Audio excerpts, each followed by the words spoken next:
Welcome to Educate to Self-Regulate, a podcast for educational leaders, teachers, and students, where in less than 20 minutes, we unpack educational research to support you and your students to become better learners. Hi, everyone. Welcome back for another episode of Educate to Self-Regulate.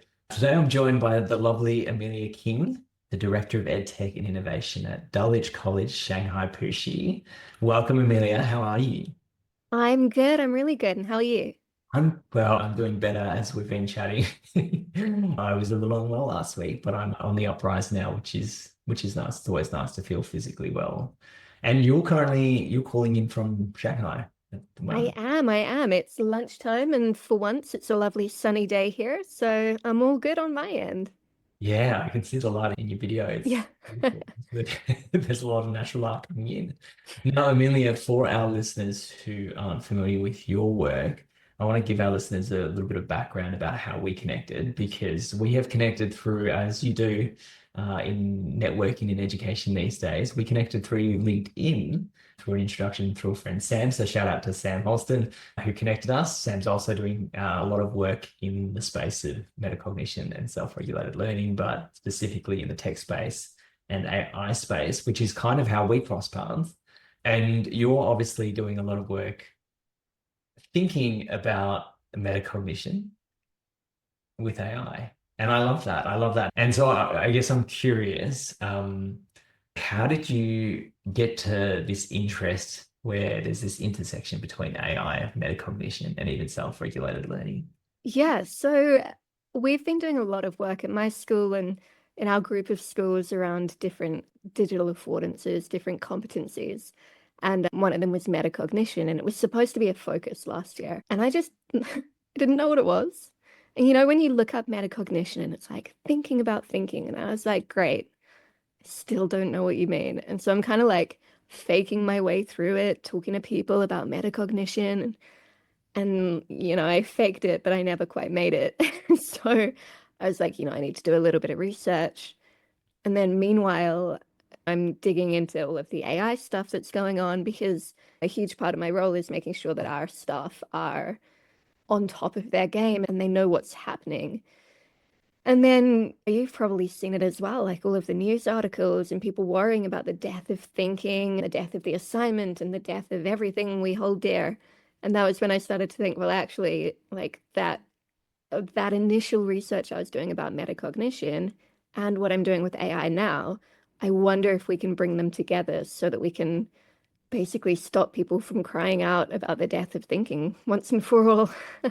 I read a book when I was doing my PhD. I don't know if you've read it, The Death of Expertise. And it was all about, No. particularly with the rise of AI and that everyone can have their own opinion and questions around facts and things like that. It was just this book that laid out this argument that expertise is on its way out because everyone's an expert to some degree because of globalization and its connection to information. So I can understand that sort of not negative view, but perhaps that user crying out for this need. And so I love that you're working to find meaningful ways to integrate AI with a particular focus on metacognition, which is close to the hearts of our listeners here on Educate to Self-Regulate. So I'm curious, Amelia, and you can share with me as much as you like, but how can AI be used to meaningfully support students' metacognition? There's a couple of ways. I mean, first of all, your thing about experts, I have to admit, when I had Dr. Cheyenne Barr, I was like, oh, the expert. Like, I was so nervous the first time we talked. And then I was like, oh, he's just a guy. So And disappointing. no, it was just, it's nice because you can, like, it's not that I can hold my own, but, I know the words that you're using because I can look them up if I don't know, like it's nice to be able to find things out for yourself. And I suppose in a way that's my own self-regulated learning. Um, in the classroom, I think one of the simplest ways, I suppose there are two techniques that I kind of start off with any of our teachers. And the first one is where students are using an AI tool as a talk partner. So I saw this referred to online. You've got self-regulated learning and then you've got co-regulated learning. And so that idea that co-regulated learning is like one person helping someone else to regulate their learning. And actually, if you put AI into that role, then you can have some really powerful things happening. A really recent one was I've got some kids working in the makerspace on projects of their own choosing, their own timeline. And if you think about the metacognitive cycle, they're right in the middle of the monitoring phase. So I set up an AI chatbot that they could chat with.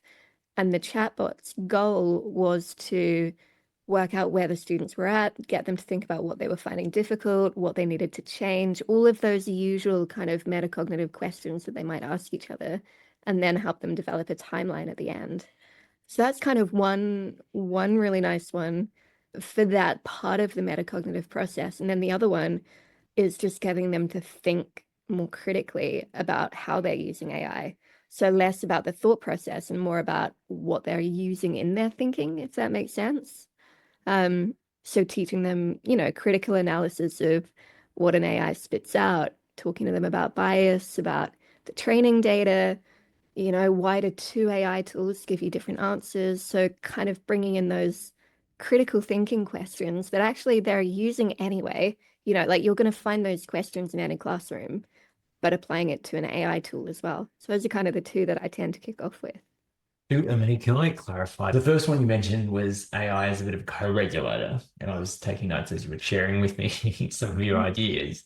And so you've trained a chatbot to essentially ask prompting questions that support students in either the planning, the monitoring, or evaluating phases of self-regulated learning. Yeah. Is that a relatively easy process for a teacher to be able to do, or is that someone that needs to have a bit more of a tech background to be able to train a chatbot in the way that you have? No. So there are a lot of chatbots out there, like a lot of AI tools that are aimed at teachers.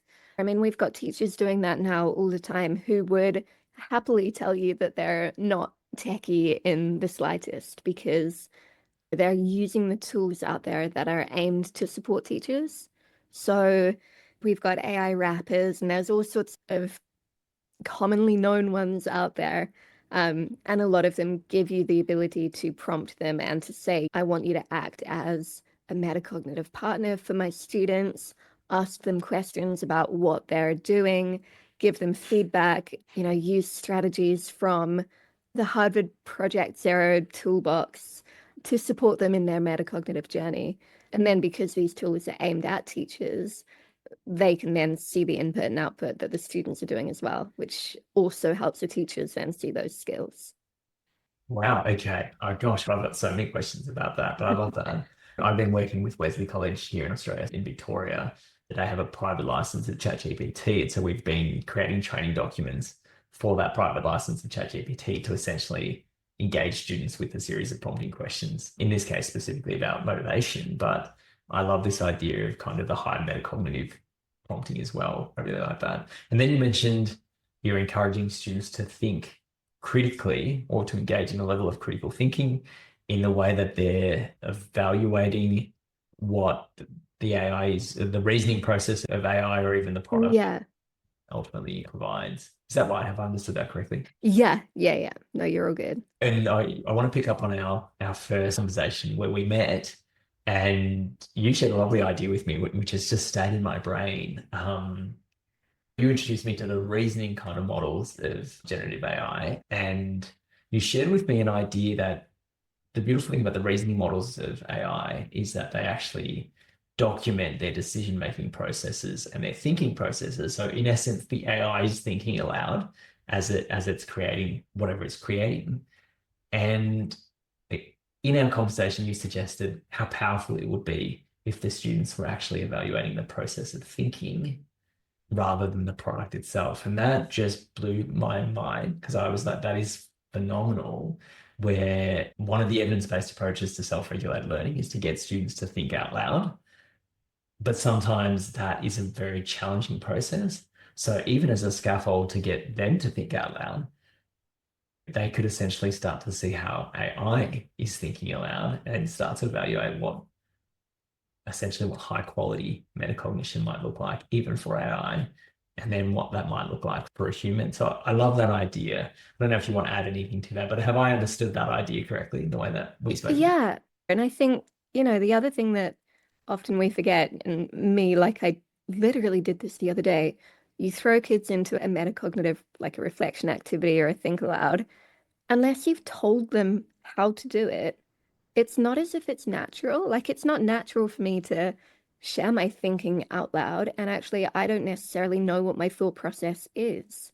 So to be able to model like a really good example using AI, that's a really good starting point for them then to understand what a think aloud is.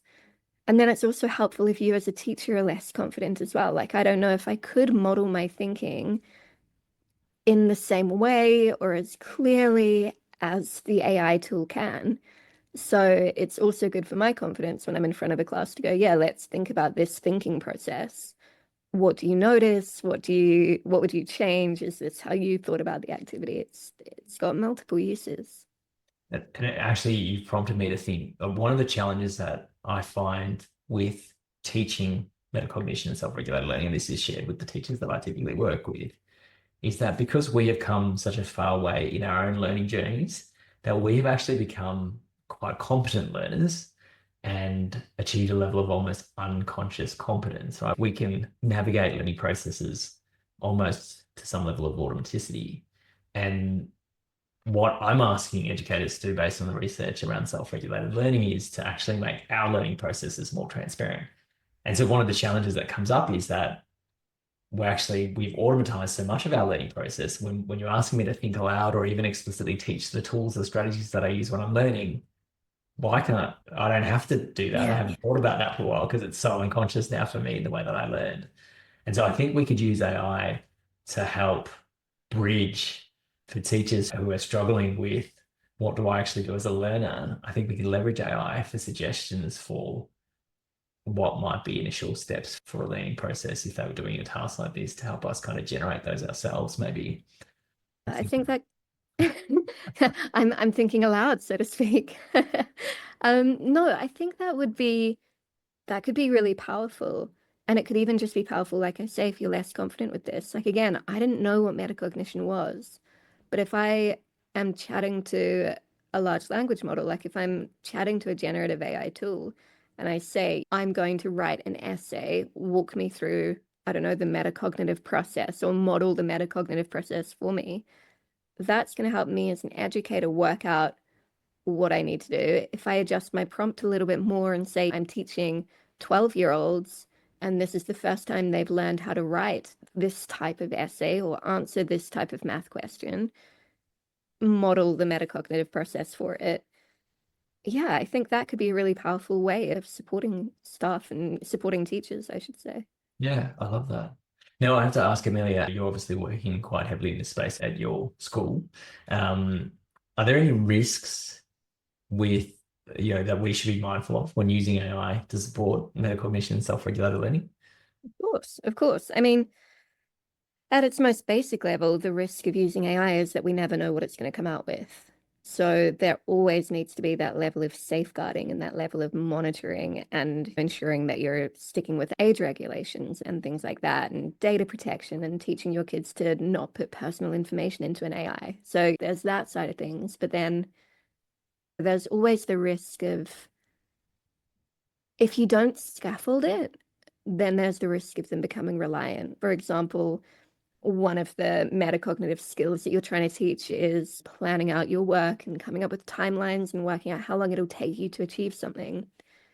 If your students are always just going to put in, here's an assignment, here's when it's due, make me a schedule, they're never going to learn that ability. So you need to almost scaffold it. So maybe the first time they do that, and then after that, maybe you give them a schedule and then they ask for feedback, or they create their own one and then they ask why the AI would change it. You're always getting them to scaffold, because eventually, ideally, what you want is they don't need the AI for that activity at all, but it's just another teacher in the room, so to speak.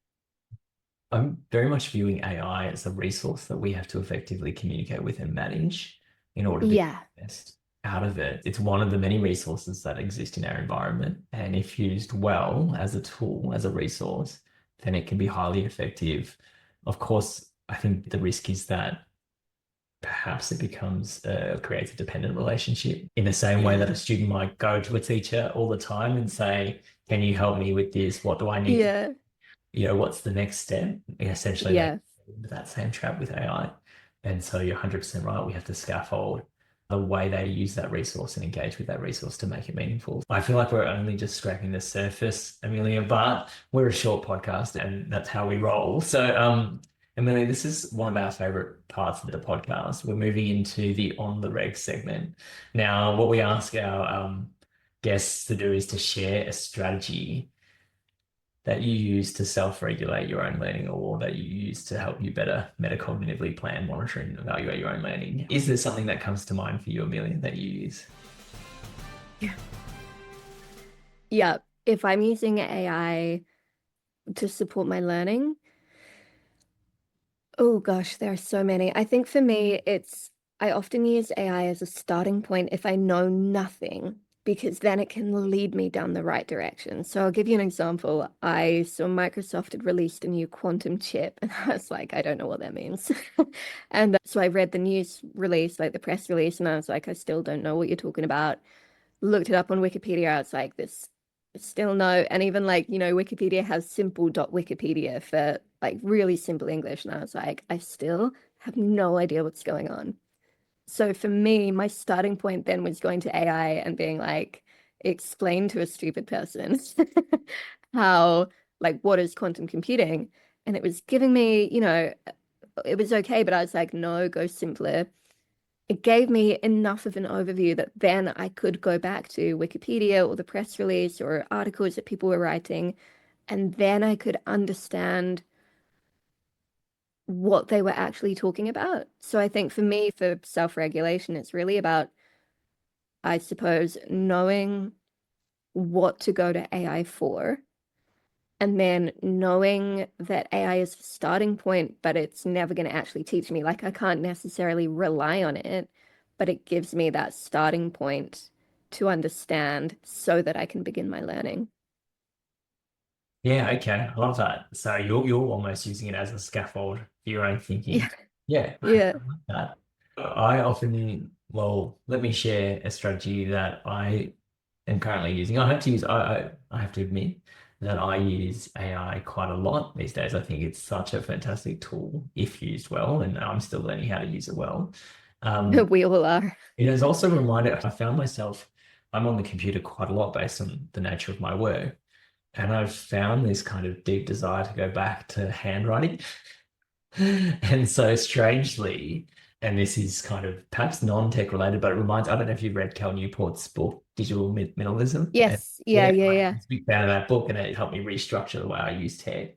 And I found myself, like, I could journal in multiple different apps and things like that, but I've gone back to a very kind of traditional mode of journaling where I have, a simple notebook and a pen and paper, and at times I've played with prompts where I've had a series of questions that to get me kind of going. But most recently, the last kind of week, I've just gone back to just kind of writing about kind of the present moment, the experience. And I found that so deeply kind of connecting back to, I don't know, to earth, to grounding almost. Grounding is probably the word. Cool. And it's almost helping me in the way that I'm using tech in a strange way, because I'm balancing to some degree my connection with tech, and therefore tech, the way I'm using it. I'm trying to be really intentional in it. And I think that's where we get lost, is when we forget what the intention is and it becomes a dependent or a habitual kind of response. Whereas I'm trying to make sure that everything I use in the tech space, I'm very clear on the intention in which I'm using it, and therefore where it needs to be positioned. And so even something as It's thoughtful use of technology, rather than just, like we say here, like using it by design, not default. Oh, I like that. I know. Yeah. Is that yours, or is that a statement? No, that one's from a colleague. She just said it once, and ever since then I've been like, yes, that's my philosophy. Not by default. I like that. I like that. Okay. Well, Amelia, I'm so conscious of time. Where can people find more about you? And you've actually, I'm going to say it outright, because you have this fantastic, I don't know if it's a newsletter or a blog on LinkedIn that you've been writing, and that's another way we connected, which I highly recommend our listeners go and check it out. So that's obviously you're on LinkedIn, Amelia King on LinkedIn. Find you there and then find your newsletter. But where else can they learn more about these approaches to metacognition and AI? Yeah, I'm mainly on LinkedIn. Yeah, like you say, I do waffle quite a bit in newsletter posts, approximately weekly.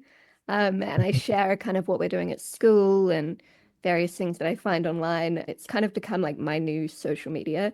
I'm on Blue Sky from time to time, but not too often. But I will give you the link for that as well for the show notes. And then I've recently published a course as well called Thinking with AI, which kind of digs even deeper into all of the things that we've talked about. So that's an online course. It's got a couple of hours of video. It's got downloadable resources for teachers to use where they can, check, like self-assess themselves, some planning resources, some templates for students. Like it's got all sorts of goodies on there as well. So that's where you'll find most of my current thinking. Amazing. I will pop that link in the podcast notes as well. That course has only just recently, very recently been published. And for our listeners, I'm also currently enrolled in that course. So if anyone's keen to have a study buddy to some degree and share ideas and bounce ideas on what Amelia is suggesting in this space, I'm very open to that. So Amelia, it's been such a pleasure having you on the podcast. Thank you so much for making time for our listeners today. Thank you for having me. It's been fun. If you are a new listener to the podcast, make sure you share it with friends, save it, or subscribe. And if you have any questions, and we really want to hear from our listeners, if you have any questions or comments, send us a DM through either of our social media channels, which is Twitter and Instagram at ed2selfreg. As always, to you and everyone else out there, keep regulating.